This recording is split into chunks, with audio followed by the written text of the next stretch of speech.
Assalamualaikum warahmatullahi wabarakatuh. Bagaimana kabarnya Lur? Semoga selalu baik-baik saja.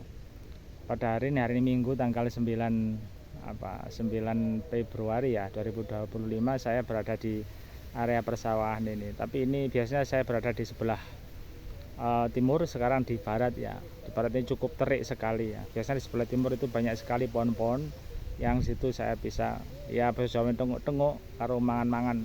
Kalau sebelah barat ini cukup panas terik ya. Saya mau mengupas yang fenomena adanya tanaman yang bersanding di tempat yang sama tapi jenisnya berbeda. Seperti di depan saya ini, yang satu ini menggunakan tanaman padi, terus yang satu ini menggunakan tanaman tebu.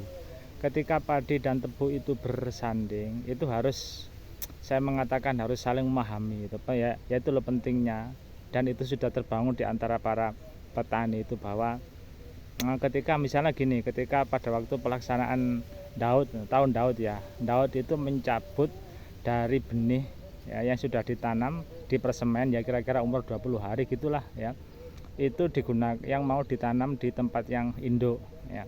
Di saat itu maka diperlukan yang namanya air yang banyak ya, air yang banyak, karena kalau nggak ada airnya ya susah dicabut ya, diperlukan air yang banyak.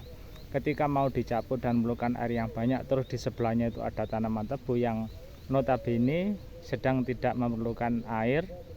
Saya tidak mengatakan menghindar, tidak memerlukan air, dan memang harus, kalau ada air itu harus dialirkan. Maka di sini diperlukan yang namanya saling pemahaman ya. Tidak bisa petani yang tebu hati-hati sawahmu ya, memang semua harus hati-hati ya, karena di sawah di padi itu juga sedang memerlukan air. Lah ini kadang-kadang kita sering berkoordinasi antar pemilik sawah ladang yang berbeda yang ditanam ya. Misalnya gini, Mas sekarang bro sekarang lagi apa, lagi Daud. Nah ini perlu sehingga sehingga antar petani di tempat yang sama yang ditanami tanaman yang berbeda itu tetap terjalin yang namanya kerjasama sinkronisasi. Itu pentingnya saling pemahaman di antara para petani, dan alhamdulillah di daerah sini sudah sangat terjalin itu ya. Itu masalah masih masalah Daud ya. Misalnya juga ketika masalah pupuk, setelah pupuk ya, baik menggunakan yang organik atau anorganik, itu kan setelah dipupuk beberapa hari berikutnya kan harus dilep ya. Dilep itu artinya dialiri air, diairi ya.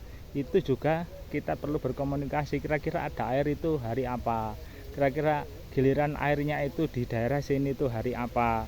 Nah ketika sudah tahu harinya, maka kita bisa menentukan kapan kita memupuk. Jangan sampai kita belum memperkirakan airnya nanti ada, terus kita sudah laksanakan pupuk, begitu sudah dipupuk berhari-hari tidak ada air, waduh dipastikan satu, jawabannya sok kobong gitu ya. Yang kedua, penyerapan nutrisinya tidak bisa merata karena tidak bisa dialiri dengan air. Itu Lur ya, saya kira itu, mudah-mudahan ini bisa memberikan manfaat.